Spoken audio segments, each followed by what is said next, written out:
Welcome, one and all, to another PACIFIC414 episode review. I am your host, Mike, and in this episode, I'm going to be reviewing Episode 6, Chapter 6, The Prisoner. Now, this episode starts off with our Mandalorian friend meeting up with an old acquaintance, an old bounty hunting acquaintance.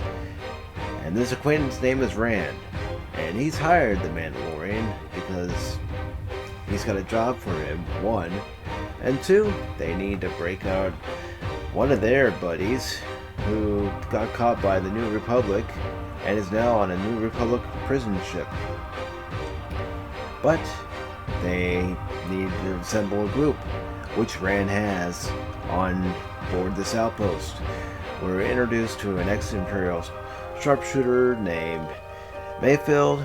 We're also introduced to Xi'an, former acquaintance of the Mandalorian, and it's hinted that she is a former love interest. And we're also introduced to Berg. They're a strong man for this mission. Sorry about that. And he's this big red devil-looking guy. I'm not sure of the species name, but that's okay. If you know the species name, please do me a favor and leave the name of the species in the comments section. And the last person, or should I say droid, we're introduced to for this mission is Zero. And Zero is there to be the pilot and also run the security because he's better and smarter than humans. Well, they take the crest over to this New Republic prison ship where their prisoner is being held, and when they get on board, after going through the security codes and also discovering Baby Yoda, and Mayfield says to Xi'an and the Mandalorian, "Did you two make this?" Well, they go on board the prison ship after Zero is able to disable the security system. Of course, Mayfield goes first as the point man, and then of course you have Berg on there, you have the Mandalorian get on there, and Xi'an get on there. So they're going through. Of course, the New Republic prison ship's security defense droids are patrolling. They encounter them.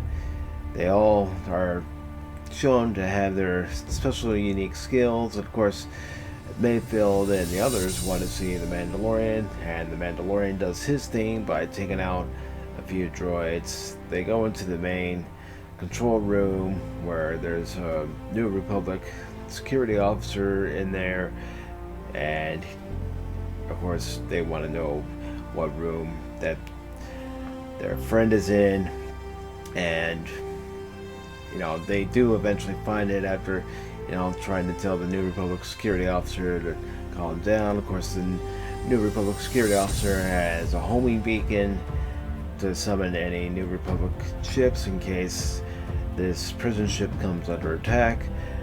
And of course, Mayfield and the Mandalorian are telling him to calm down, and he doesn't exactly cooperate, so Mayfield takes care of him, and he also finds out that the prisoner that they're looking for is in room 222.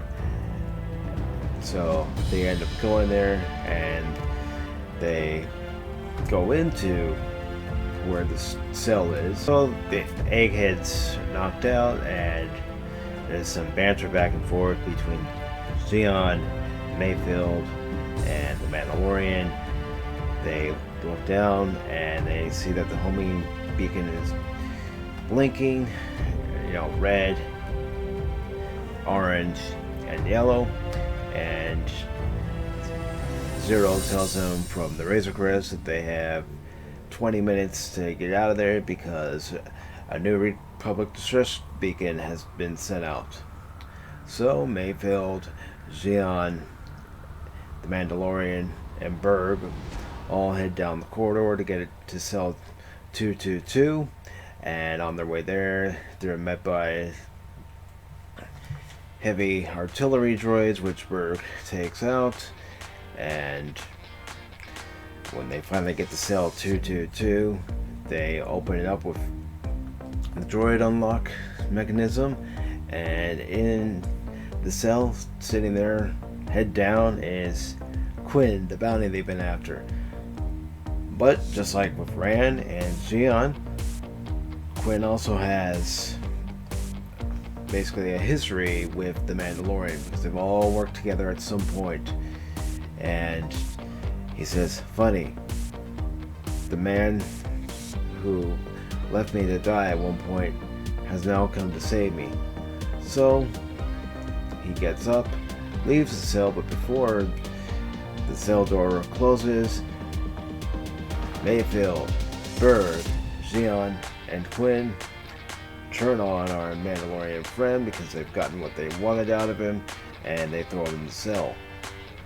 So they think they're scot-free, and they're going to be taking the Razor Crest back. And of course, little baby Yoda's still on there, the child.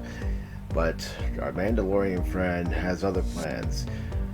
He sees the droids trolling back and forth. He uses his grappling hook to snare one of the droids who are walking by, and he manages to take its arm and pull it right off, and take its weapon, shoot it in its head, and knocking it down. Then he uses the unlock mechanism to go and unlock the door, and he basically takes out Berg back in the control room, and he also takes out Mayfield and Xion one by one.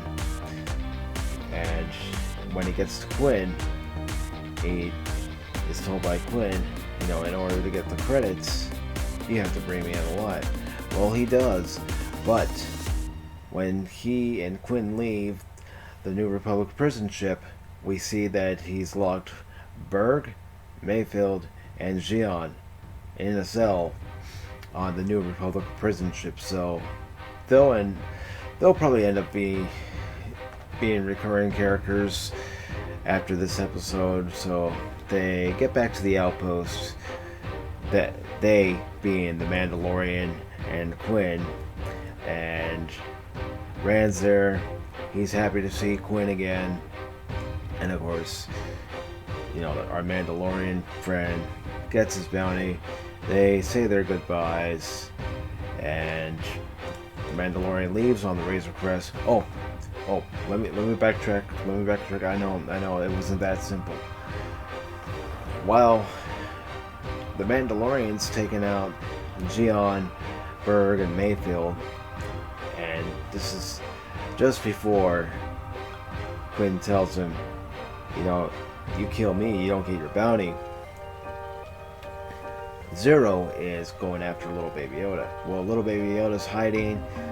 The final space that Zero finds little baby Yoda in is in a closet on the Razor Crest. The door opens. Zero's about to kill baby Yoda.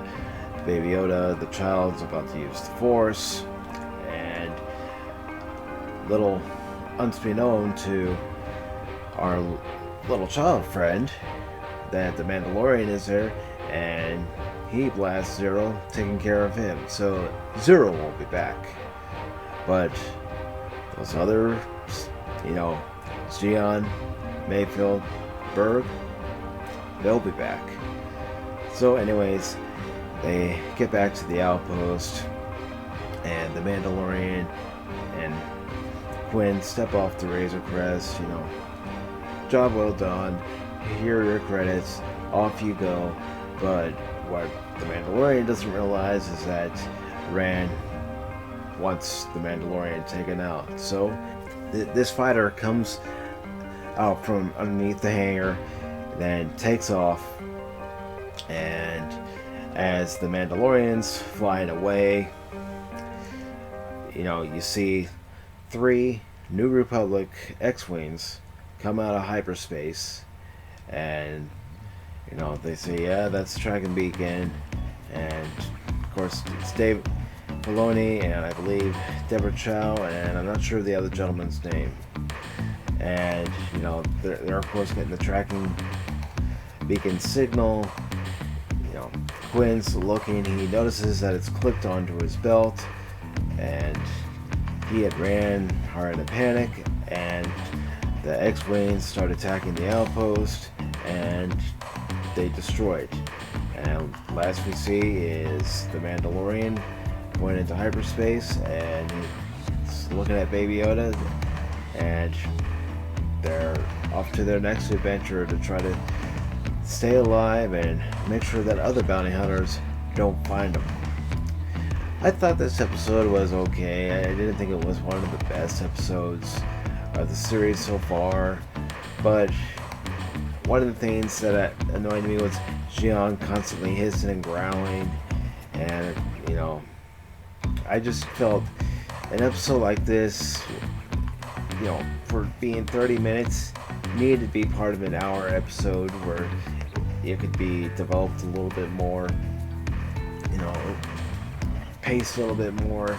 Maybe you get a little bit more of background history between Rand and the Mandalorian. You know, not too much, but I don't know. This just wasn't my favorite episode. But I will be reviewing episodes 7 and 8 in the next review.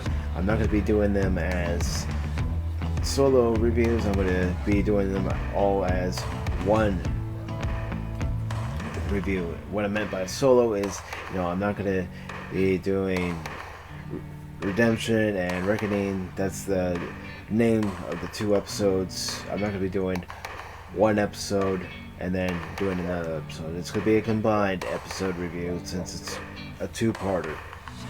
So I hope you all enjoyed this. I know it was a little long, and I know I kept pausing and stuttering, but just please bear with it. I hope I get better as I do more of these. Just get a little bit more comfortable doing something like this. But overall, I hope you find something to enjoy about this. Thank you for watching, and take care. Hope to see you back again soon.